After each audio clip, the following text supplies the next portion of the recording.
नमस्कार, स्वस्थ देश कार्यक्रम में आपका स्वागत है। दोस्तों, जैसा कि हम जानते हैं गर्मियों का ये जो मौसम है ये बच्चों और युवाओं के लिए बहुत ही रुचिकर, बहुत ही फन फील्ड होता है। कहीं रोड ट्रिप्स हो रही हैं तो कुछ तैराकी हो रही है, कहीं कुछ ठंडा पेय खाया जा रहा है, तो बहुत सारी पहाड़ी यात्रा हो रही है, बहुत सारी मस्ती इसमें साथ में मिली हुई होती है। लेकिन इन सब मस्तियों के बीच में हम कई बार ट्रैप हो जाते हैं, कई बार सन स्ट्रोक हो जाता है, सन बर्न हो जाता है, डिहाइड्रेशन हो जाता है। ऐसी कई सारी परिस्थितियां भी हमारे बीच में आ जाती हैं। इन परिस्थितियों से कैसे निपटा जाए, कैसे अपने आप को बचाया जाए, किस तरह से इसका निवारण हो सकता है, इसके बारे में हम जानकारी लेंगे स्टूडियो में आए हमारे एक्सपर्ट डॉक्टर संजीव शर्मा से।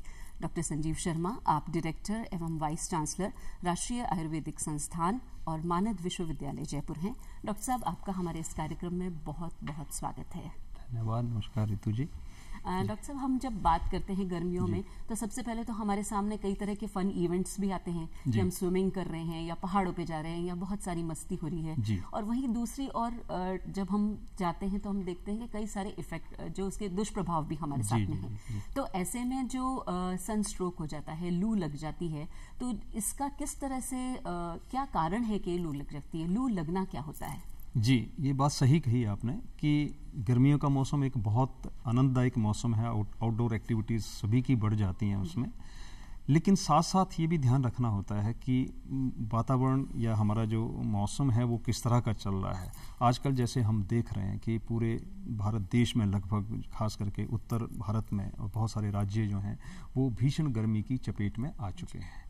अब भीषण गर्मी जो है, एक तो ये ध्यान रखिए कि अभी अप्रैल का महीना चल रहा है और अभी जून तो आना बाकी है। तो इस अप्रैल के महीने में ही जो हमारा तापमान है वो बहुत आगे तक जा रहा है और यहाँ तक संभावना है कि 48 डिग्री यानी 48 डिग्री तक भी जा सकता है। तो ये बहुत एक अजीबोगरीब स्थिति है। तो ऐसी स्थिति में हमें बहुत ध्यान रखना चाहिए। हमें ये ठीक है कि आउटडोर एक्टिविटीज़, घूमना ये या काम करना, ये सारी चीज़ें तो साथ के साथ चलानी है, लेकिन हमें ये भी समझना पड़ेगा कि इतनी जो गर्मी है इसके दुष्प्रभाव हमारे ऊपर क्या हो सकते हैं। उसमें जैसे आपने कहा कि लू क्या है या लू लगना क्या होता है। जब वातावरण में बहुत गर्मी हो जाती है, एक हद से ज़्यादा गर्मी हो जाती है, और अगर वैज्ञानिक भाषा में हम बात करें तो 40 डिग्री से ऊपर अगर कभी हमारा 40 डिग्री सेल्सियस से ऊपर अगर हमारा तापमान जाता है वातावरण का, तो उसके बाद लू लगने की प्रबल संभावना हो जाती है। अब लू है क्या? लू एक तरह से गर्म हवा है जिसमें डस्ट वगैरह भी मिली हुई हो सकती है, लेकिन गर्मी विशेष रूप से जो तापक्रम है वो मैटर करता है। और उसमें अगर हम बड़ी देर तक रहते हैं, एक्सपोज रहते हैं उस लू में, हम चाहे फिर हम घर के बाहर हों या घर के अंदर हों, अगर उतने तापक्रम में अगर हम रहते हैं तो हम उस गर्मी के जो दुष्प्रभाव हमारे शरीर पे आते हैं उसी को हम लू लगना कहते हैं। अब लू लगने से क्या आगे होता है? लू लगने की एक तरह से या जो हीट की जो इलनेसेस हैं उसमें 3 एक तरह से हम डिवाइड करते हैं। पहली तो है कि हीट क्रैम्प्स। सबसे पहले जो लक्षण आने शुरू होते हैं वो हमारे शरीर पर, और हमें उनको पहचानना चाहिए। ये सारे आम आदमी को भी जानना चाहिए कि हीट क्रैम्प्स क्या होते हैं। जैसे ही आप हीट में एक्सपोज होते हैं, गर्मी में एक्सपोज होते हैं, और आप अगर अपनी फिजिकल एक्टिविटीज़ जारी रखते हैं और उतने ही तापमान में रहते हैं, तो हमारे शरीर के जो जल है और जो इलेक्ट्रोलाइट्स हैं और मिनरल्स हैं वो ड्रेन आउट हो जाते हैं पसीने के माध्यम से, और उसकी डेफिशिएंसी यानी कमी हमारे शरीर में हो जाती है, और उसके कारण हमारे जो मांसपेशियां हैं, मसल्स हैं, उनमें ऐंठन या क्रैम्प्स आने शुरू हो जाते हैं। वो अपने आप को महसूस हो जाता है कि मेरे जो मसल्स हैं वो क्रैम्प अकड़ रहे हैं, दर्द हो रही है।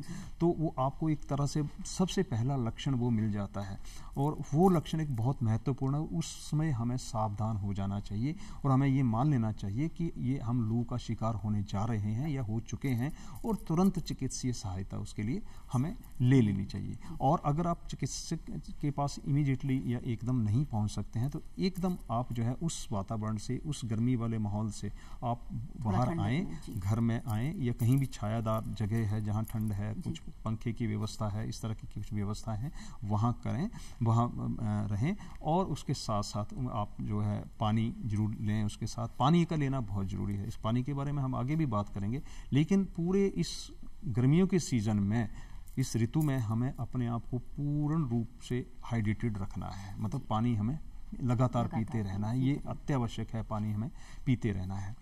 और पानी के साथ साथ हम और बहुत सारी चीज़ें, अगर और कुछ नहीं है तो नींबू और नमक और पानी का चीनी का घोल बना करके आप पी सकते हैं, ताकि इलेक्ट्रोलाइट जो डेफिशिएंसी यानी कमी उसकी हो रही है वो तुरंत पूरी हो सके और आपका जो है कोई समस्याएं डॉक्टर साहब, जो आपने ये लक्षण बताया कि जैसे ये क्रैम्प्स आ जाते हैं, इसके अलावा और क्या ऐसे लक्षण हैं जो शो हों जिससे हमें ये पता चले कि शायद लू लग गई है और हमें चिकित्सक को देखिए, सबसे बड़ी बात है कि अगर आपको अगर बहुत ज़्यादा पसीना आ रहा है, घबराहट हो रही है, आप कमज़ोरी महसूस कर रहे हैं, थकान महसूस कर रहे हैं और इसके साथ साथ अगर मसल क्रैम्प्स भी आने शुरू हो गए हैं, तो समझिए कि आप लू लगने की कगार पर हैं और आपको तुरंत चिकित्सीय परामर्श के लिए जाना चाहिए। फीवर भी आ जाता है क्या, बुखार चढ़ जाता है? फीवर, बॉडी टेम्परेचर, जो जनरल बॉडी टेम्परेचर है वो थोड़ा हाई रहता है, लेकिन जो यहाँ पर ये जो मैं हीट क्रैम्प की बात कर रहा हूँ, ऐसी स्थिति में क्योंकि हमारा जो बॉडी का थर्मो रेगुलेटरी सिस्टम जो हमारे बॉडी के टेम्परेचर को रेगुलेट करता है, हमारा बॉडी का मैकेनिज्म, वो भी काम कर रहा होता है। तो पसीना बहुत आता है, बाह्य सरफेस पे हो सकता है टेम्परेचर ज़्यादा हो, लेकिन इंटरनल जो कोर टेम्परेचर है वो अभी भी बॉडी मेंटेन रखती है अपने थर्मो रेगुलेटरी सिस्टम से। इसके बाद की स्थिति आती है वो कि जब अगर आप उस स्टेज पे भी संभलते नहीं है या एक्सपोजर बहुत ज़्यादा हो जाता है, चिकित्सा नहीं लेते हैं, सावधानियां नहीं लेते हैं, तो हम धीरे धीरे हीट एग्जॉशन की तरफ बढ़ते हैं। तो हीट एग्जॉशन का मतलब ये है कि इसमें अब और सीवियर लक्षण उसमें आएंगे।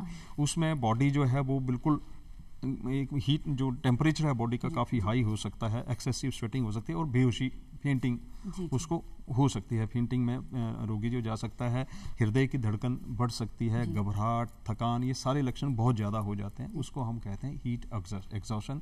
ये एक तरह से जो हीट इलनेस है उसकी अगली स्टेज है। और ऐसी इस स्थिति में भी आप अगर संभल जाते हैं और जो जैसे आपको बताया गया कि भाई आप पानी का लेना, हाइड्रेटेड रहें, इलेक्ट्रोलाइट्स लें, तो उनको आप लेंगे तो उससे बचाव हो सकता है और चिकित्सीय परामर्श इस स्थिति में आवश्यक रूप से लेना चाहिए। इस स्थिति में भी अगर हम नहीं संभलते हैं या किसी को दुर्भाग्यवश चिकित्सा नहीं मिल पाती है, ऐसी स्थिति में भी तो उसकी नेक्स्ट जो एक्सपोजर लगातार रहता है तो उसके बाद हीट स्ट्रोक की स्थिति आती है। हीट स्ट्रोक एक खतरनाक स्थिति है, एक तरह से हम यूँ कह रहे हैं कि इमरजेंसी, मेडिकल इमरजेंसी है जिसमें आदमी बेहोश हो जाता है और बॉडी का जो थर्मो रेगुलेटरी सिस्टम यानी बॉडी का अपनी बॉडी के टेम्परेचर को कंट्रोल करने का जो मैकेनिज्म है वो टोटली फेल हो जाता है और जो टेम्परेचर, बॉडी टेम्परेचर है वो 106 या उससे ऊपर भी चला जाता है। और ये टेम्परेचर एक ऐसा टेम्परेचर है जिसके कारण हमें दिमाग में नुकसान हो सकता है, हार्ट को, यानी बहुत सारे ऑर्गन्स को इससे डैमेज हो सकता है और डेथ भी हो सकती है। इसलिए ये बहुत ज़रूरी है कि हम उस स्थिति में ना जाने दें किसी भी व्यक्ति को और लगातार हम लोगों को आगाह करते रहें और अपने आप भी हम सावधान रहें कि ऐसी स्थिति आ सकती है और हमें ये इंतज़ार नहीं करना चाहिए कि भाई वो पता नहीं कब आएगी, किसी को भी हो सकती है और कभी भी हो सकती है, क्योंकि आजकल का मौसम इस तरह का है, गर्मी इतनी भयंकर है कि कोई भी इसकी चपेट में आ सकता है। और अगर हीट स्ट्रोक किसी को होता है तो निश्चित रूप से चिकित्सीय परामर्श की आवश्यकता रहती है। उसमें घर में उसको फिर चिकित्सा नहीं, हिट एंड ट्रायल नहीं करना चाहिए, चिकित्सीय परामर्श आपको तुरंत लेना चाहिए और उसको एक तरह से इमरजेंसी ट्रीटमेंट की जरूरत रहती है। जैसा कि आपने कहा कि जो शुरुआती जो स्टेज है जिसमें कि आपको लगता है कि लू लग रही है, थोड़े क्रैम्प्स आ रहे हैं, ये सब हो रहा है, ऐसे में जब वो आयुर्वेदिक सेंटर पहुंचता है, आपके पास आता है, तो उसको किस तरह से आप मैनेज करते हैं, किस तरह से उसका उपचार होता है? जी, हमारे पास आयुर्वेद सेंटर में या आयुर्वेद चिकित्सालय में, औषधालय में जब भी ऐसी स्थिति में रोगी पहुंचता है, सबसे पहली बात तो है कि रोगी को एक ठंडा स्थान उपलब्ध कराएं जहां पर पंखे की उचित व्यवस्था हो, कूलिंग की अच्छी व्यवस्था या एयर कंडीशनिंग की व्यवस्था हो। लेकिन एयर कंडीशन का भी टेम्परेचर हमें इस तरह से मेंटेन रखना पड़ता है कि बहुत एक्सट्रीम कूलिंग में हम ना चले जाएं ताकि बॉडी को अडाप्टेशन में प्रॉब्लम ना हो। एक तो उसको उस टेम्परेचर से और उसको काउंसिल किया जाता है रोगी को, और उसके साथ साथ उसको हम हाइड्रेटेड करते हैं। एक तो उसको वाटर इनटेक उसकी बढ़ाते हैं, इसके साथ साथ कुछ ऐसे दूसरे ड्रिंक्स हैं जिनका हम उसको यूज़ करवाते हैं, प्रयोग करवाते हैं, और इसके साथ साथ उसको उसके जो डाइट्स हैं उसमें उसको इम्प्रूव करते हैं। ऐसी स्थिति में बहुत ज़्यादा दवाइयों की जरूरत नहीं पड़ती है, उसको हम सिंपली जो सिंपल खाने और पीने के जो मेजर्स और उसको जो ठंडा स्थान है उससे हम बड़े आसानी से उसको मैनेज कर सकते हैं। जी। और थोड़ी सी अगर परिस्थिति थोड़ी और ग्रीव हो जाए, जैसा कि आपने कहा एग्जॉशन हो जाए, अगर हाँ, हीट हीट एग्जॉशन तो हो जाए, ऐसे में उसको कैसे आप हाँ, मैनेज उसको करते हैं? देखिए ये जो मैंने बताया ये तो उसको लगातार चलता रहेगा। इसके साथ साथ उसको जो आयुर्वेदीय औषधियां हैं वो साथ में उसको शुरू करनी पड़ती हैं, और लगातार रोगी का जो है वो सुपरविजन करना पड़ता है कि रोगी अगली अवस्था में हीट स्ट्रोक की स्थिति में न जाए। सबसे पहला है कि उसकी बॉडी का जो टेम्परेचर है उसको हमने मेंटेन करना है। उसके लिए कूलिंग, और अगर कूलिंग डायरेक्ट जो हमारे एयर कंडीशनिंग या फैन से या कूलर से कूलिंग अगर इम्प्रॉपर नहीं या जल्दी चाहिए तो हम बॉडी सरफेस कूलिंग भी करते हैं, जिसमें हम कोल्ड वाटर स्पॉन्जेस यानी गर्म ठंडे पानी में गीला कपड़ा उससे हम सिकाई उसकी करें, शरीर की सिकाई करें, तो उससे उसका टेम्परेचर, सबसे मेन टारगेट है कि उसके टेम्परेचर को डाउन लाना है ताकि बॉडी का जो अपना रेगुलेटरी सिस्टम है वो फिर से काम करना प्रॉपर्ली शुरू कर दे। तो बहुत ज़्यादा ज़रूरी है कि इस समय हम टेम्परेचर मेंटेन करें, और वो जो भी आयुर्वेदिक तरीके हैं जहाँ औषधियों की ज़रूरत है वहाँ वो रिक्वायर्ड औषधि पेशेंट, मेरे ख्याल से पेशेंट की कंडीशन के हिसाब से उसको औषधि दी जाती होगी।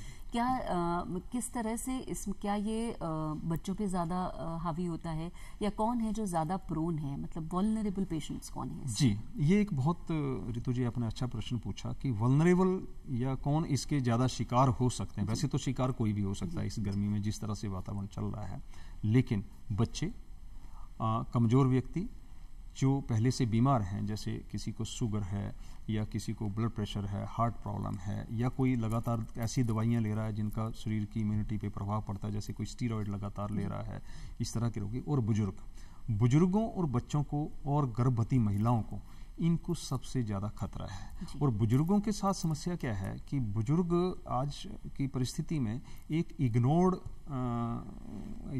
हमारे पास तबका हो गया है जिसके लिए मतलब जो बाकी घर वाले जो सदस्य हैं वो उतना ध्यान शायद कई बार नहीं दे पाते हैं, और बुजुर्ग अपनी समस्याएं बता भी नहीं पाते हैं या बताना भी नहीं चाहते हैं, और उस परिस्थिति में वो धीरे धीरे मतलब उसका जो लू का प्रभाव जो है, जो उसमें हीट का प्रभाव जो उन पर बढ़ता जाता है।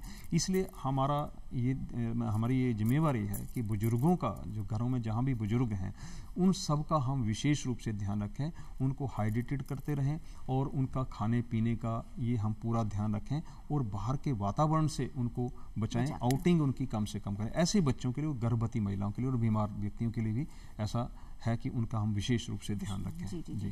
तो डॉक्टर साहब, जब हम बात कर रहे हैं कि उपचार इस तरह से हो सकता है, क्या ऐसा किया जाए कि हम इस परिस्थिति में पहुंचे ही ना? बचाव किस तरह से हम कर सकते हैं? जैसा कि हम बहुत सारी चीज़ें हैं जो अवॉइड नहीं कर सकते। अगर कहीं जाना है, आपको कोई ज़रूरी जगह काम है, तो आपको जाना ही होगा घर से बाहर, काफ़ी धूप में भी जाना पड़ सकता है। तो ऐसे में अपने आप को किस तरह से बचा के रखा जा सकता है? ये बहुत महत्वपूर्ण है कि इस परिस्थिति में हमें अपने आप को और बाकी समाज को भी बचा के रखना है।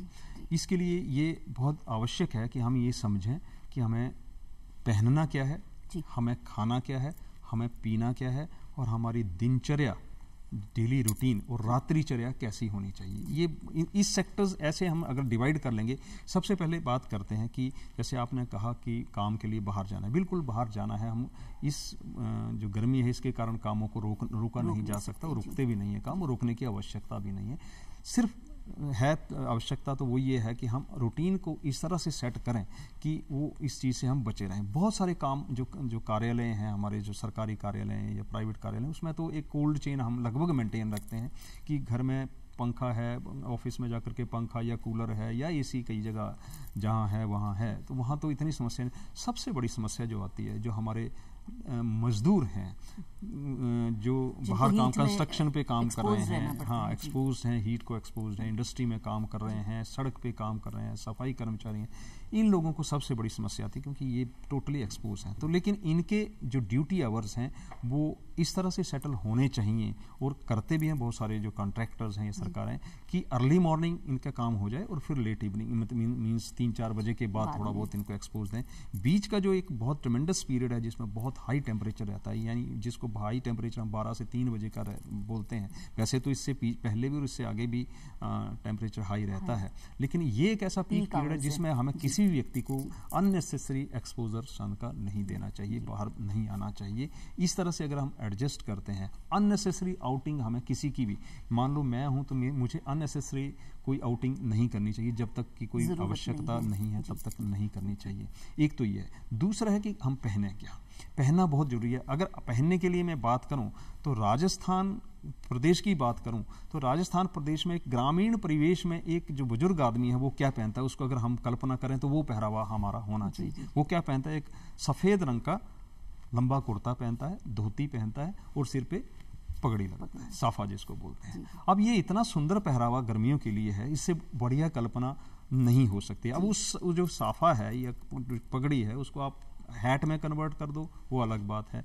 लेकिन जो कपड़े का रंग है और कपड़ा जिस तरह से खुला डुल्ला पहना हुआ है, जिससे हमारा शरीर का जो एक तरह से शरीर पूरा सांस ले सके, पसीना हमारा हवा का आवागमन हो सके और पसीना हमारा मतलब स्टैक ना हो बल्कि वो सूखता रहे साथ के साथ, तो कूलिंग मैकेनिज्म हमारा बॉडी का चलता रहे, तो बहुत बढ़िया पहरावा है। ऐसे ही पहरावे की हमें कोशिश करनी चाहिए कि हम जो लाइट कलर्ड और पतले कपड़े जो हैं उनको हम सूती कपड़े पहने। देखिए सिंथेटिक पे तो जाना ही नहीं है, सूती कपड़े पहने और खुले कपड़े पहने, लाइट कलर्ड कपड़े पहने और कंफर्टेबल कपड़े पहने जिसमें हमारी मूवमेंट्स कंफर्टेबल हों, कहीं से भी पसीना जो है हमारे शरीर में वो एक तरह से इकट्ठा ना हो जिसके कारण प्रॉब्लम्स और सिर आपने कहा कि वो ढका हुआ अगर रहे, चाहे सिर ढका हुआ बहुत जरूरी है। जब आप अगर सीधे धूप में जाना चाहते हैं तो हर व्यक्ति को, हर उम्र के व्यक्ति को सिर ढकना अत्यावश्यक है, अन्यथा जो हमारा धूप का सीधा प्रभाव है सिर पे हो सकता है और उसके कारण ये समस्याएं जो हीट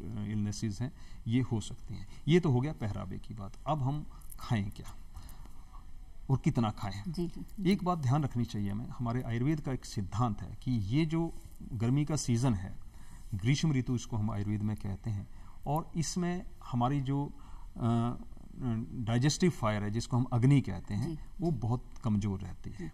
हमारे बाहर के शरीर का तापमान ज़्यादा रहता है लेकिन अंदर जो टेम्परेचर हमारा डाइजेस्टिव सिस्टम जो वो कमज़ोर रहता है, यानी हमारे शरीर के पास वो शक्ति नहीं है कि हम इतनी बहुत भारी भारी चीज़ों को पचा सकें। इसलिए खाना हल्का हो, सुपाच्य हो और लोकल हो, स्थानीय खाना हो, वो बहुत अच्छा है। यानी अगर आज हम राजस्थान में बैठे हैं तो राजस्थान में ही जो खाना गर्मियों के लिए इस ऋतु के लिए हमारे बुजुर्गों ने बनाया उस खाने को हम प्रेफर करें। जैसे छाछ, ये सारी चीजें, छाछ, हाँ, उसमें पीने पे मैं आऊँगा।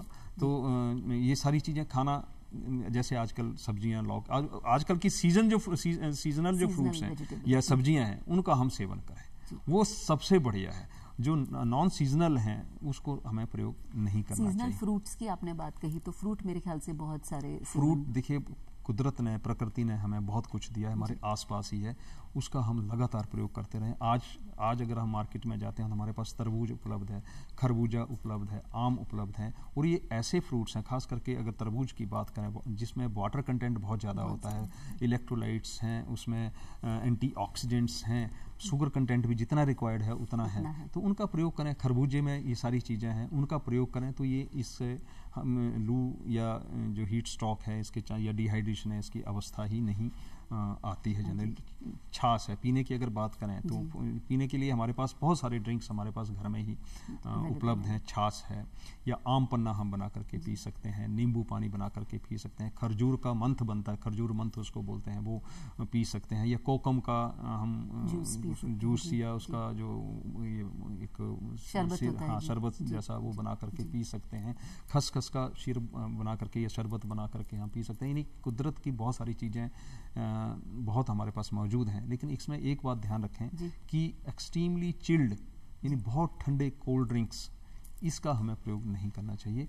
कार्बोनेटेड ड्रिंक्स अवॉइड करने चाहिए, और शुगर कंटेनिंग कोई भी ड्रिंक्स जो हैं बहुत ज़्यादा जिनमें शुगर्स हैं उसको भी अवॉइड करना चाहिए। इवन चाय और कॉफ़ी अगर शुगर कंटेनिंग और कैफीन है उसमें, क्योंकि तो इसलिए इनको भी हम जितना अवॉइड कर सकें करें। हालांकि डॉक्टर संजीव, कई लोगों की आदत होती है कि चाय या कॉफी के बिना उनके दिन की शुरुआत ही नहीं होती, तो जितना रिक्वायर्ड है उसको बार-बार में भी ठीक है, उतना देखिए जो रूटीन हमारा चल रहा है उसके लिए बॉडी अडॉप्ट कर चुकी है, उसमें तो कोई दिक्कत नहीं है। लेकिन आप एक्सेस में अगर चाय पियेंगे, एक्सेस में प्यास बुझाने के लिए कोल्ड ड्रिंक का यूज़ करेंगे या उसमें एक्सट्रीम कूलिंग आप करेंगे तो वो खतरनाक हो सकती है। डॉक्टर संजीव, घर में हमारे कई ऐसी चीज़ें होती है जो घरेलू चीज़ें हैं, जो हमारी दादी नानी वगैरह बताती है कि गर्मियाँ हैं तो इस समय ये खाओ या ये पियो, ऐसी कौन सी चीज़ें हैं जो अवेलेबल हमारे घर पे हैं और उसका हमें सेवन करना चाहिए? बिल्कुल, ये जैसे हमने पहले ही बात करी इसके ऊपर कि घर में हमारे पास बहुत कुछ अवेलेबल है जिसका हम प्रयोग कर सकते हैं।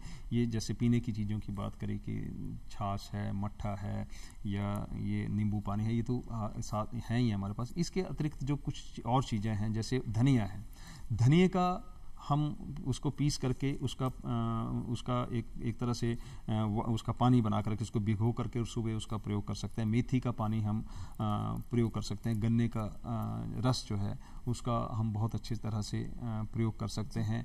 या डिफरेंट जूसेस जो हैं जैसे लौकी का जूस है या घृत कुमारी एलोवेरा का जूस जो है उसको हम लगातार यूज़ करके अपनी इसके दुष्प्रभावों को दूर कर सकते हैं। ये मतलब हमें चिल्ड नहीं लेना है, जो बहुत ज़्यादा ठंडा नहीं लेना है, एक ठीक ठाक ठंडक वाला जो पदार्थ है वो हम पिए जिससे कि हमारा बॉडी को वो अकैलिमेटाइज हो जाए उससे। बिल्कुल चिल्ड नहीं लेना है। और दूसरा खाने के ऊपर बात करूंगा कि बासी खाना गर्मियों में नहीं खाना चाहिए। वैसे तो बासी खाना खाना ही नहीं चाहिए, उसका हमारे शरीर के ऊपर दुष्प्रभाव होता है और कई तरह के दुष्परिणाम होते हैं। लेकिन बासी खाना गर्मियों में खास करके बिल्कुल नहीं लेना चाहिए। और उसकी अगर एक तरह से लिमिट सेट करनी हो तो सेफर साइड में चलें तो लगभग 3 घंटे के बाद का खाना, मतलब 3 घंटे पहले जो खाना बना है वो 3 घंटे के बाद नहीं प्रयोग करना चाहिए। जनरली ये है कि हम ये देखते हैं कि हमारे घर की जो महिलाएं होती हैं, जो हमारी दादी नानी ये सब हैं, वो ज़्यादातर इस प्रैक्टिस में होती हैं कि ये खराब हो जाएगा मैं खा लेती हूँ, ये वेस्ट जाएगा मैं खा लेती हूँ। तो उस चीज़ को शायद अवॉइड करना ही उचित रहेगा। बिल्कुल अवॉइड करना चाहिए और ओवर ईटिंग भी नहीं करनी चाहिए हमें। और खाने के लिए तो नियम है, हमारे आयुर्वेद में बहुत अच्छे नियम हैं। सबसे पहले तो ये पहला नियम ये है कि खाना आप शांत चित्त होकर के मन लगा करके खाएं। जो भी खाना है, जो आपके पास खाना आ गया उसको मन से खाएं, तभी वो खाना आपके अच्छी तरह पचेगा और आपके शरीर के लिए वो लाभदायक होगा। जी। हमने आहार की तो बात कर ली, किस तरह का खाना हमारा होना चाहिए, किस तरह का पीना होना चाहिए। हमारी जो दिनचर्या है वो कैसे, विहार किस तरह से होना चाहिए, क्या एक्सरसाइज है, क्या ये रूटीन में हम चीज़ों को लाएं, इनकॉर्पोरेट करें सुबह से लेकर शाम तक, किस तरह से हम अपना जीवनचर्या को, अपनी दिनचर्या को निकालें? जी देखिए, गर्मी का सीज़न है और शरीर के लिए जो एक्सरसाइजेज हैं या योग है या प्राणायाम है ये बहुत आवश्यक हैं। इनको हमें मतलब अपने रूटीन के अनुसार इनको प्रयोग करना चाहिए। और डेली आप जो सैर है, मॉर्निंग वॉक है और उसके साथ योगिक एक्सरसाइजेज हैं, प्राणायाम है, इनको तो लगातार करते रहें, इससे कोई दिक्कत नहीं होने वाली है। ओवर एक्सर्ट ना करें। जैसे अगर आप वॉक पे हैं तो रनिंग अवॉइड करनी चाहिए। पर्टिकुलर एज, एक यंग एज है फिर तो ठीक है, लेकिन एक एज के बाद हमें रनिंग अवॉइड करनी चाहिए क्योंकि उससे एक्सेसिव स्वेटिंग और हीट क्रैम्प्स आने का खतरा बना रहता है। और बाकी भी जो एक्सरसाइजेस हम करें वो इस तरह से हों कि हमें एग्जॉस्टेड फील नहीं करना है, अपने शरीर को थकाना नहीं है। हमें एक लिमिट तक एक्सरसाइज जरूर करें, ताज़ा खाना खाएं, आराम जरूर करें। और अगर आपका पेशा ऐसा है जिसमें आपको फिजिकली कुछ ना कुछ काम करना ही पड़ता है तो आप बीच बीच में रेस्ट के स्पेल जरूर लें, एक ब्रेक जरूर लें। और वो ब्रेक जो लें वो अगर आप धूप में काम कर रहे हैं तो छायादार जगह में जा कर के ब्रेक लें और पानी जरूर पिएं, तो आप अपने आप को हाइड्रेटेड रखेंगे। जहाँ तक शाम को सोने की बात है, समय पे सोना बहुत ज़रूरी है। यहाँ एक ध्यान रखने वाली बात है कि हमारा जो लीवर है, जो हमारी बॉडी की सारी चीज़ों को हील करवाता है या एनर्जी देता है, वो रात को ही हील होता है। तो उसके हील होने का टाइम रात को लगभग यूँ कह लीजिए कि शाम को 7 से लेकर के सुबह 5 बजे तक का होता है, इसी बीच होता है। तो आप हमें उसको रेस्ट करने के लिए, देने के लिए और उसको काम करने के लिए प्रॉपर नींद लेना और प्रॉपर समय पर नींद लेना जरूरी है। अर्ली टू गो यानी 10 बजे तक हमें सो जाना चाहिए और सुबह 4-5 बजे जहाँ भी आपको सुविधा हो उठना चाहिए। तो ये हीलिंग टाइम है लीवर के लिए, तो ये बहुत ज़रूरी है कि हम इस समय सोएं। हम लेट सोते हैं और अपने स्वास्थ्य को खराब कर लेते हैं। Early to bed early to rise एक प्रैक्टिस वो बहुत बढ़िया सिद्धांत है। डॉक्टर साहब, ये जो आपने बहुत सारी हमको इम्पोर्टेंट जानकारियां दी, बहुत ही महत्वपूर्ण बातें आपने बताई कि किस तरह से हम बचाव कर सकते हैं, किस तरह से हम उपचार में चीज़ों को ध्यान रख सकते हैं, कैसे अपने आप को हाइड्रेटेड रखें, लू से बचने के लिए, हीट स्ट्रोक तक न पहुंचें, उस सब के लिए आपने ये जो भी हमें चीज़ें बताई, इन सभी जानकारियों के लिए आपका बहुत बहुत धन्यवाद। नमस्कार, सभी दर्शकों को नमस्कार।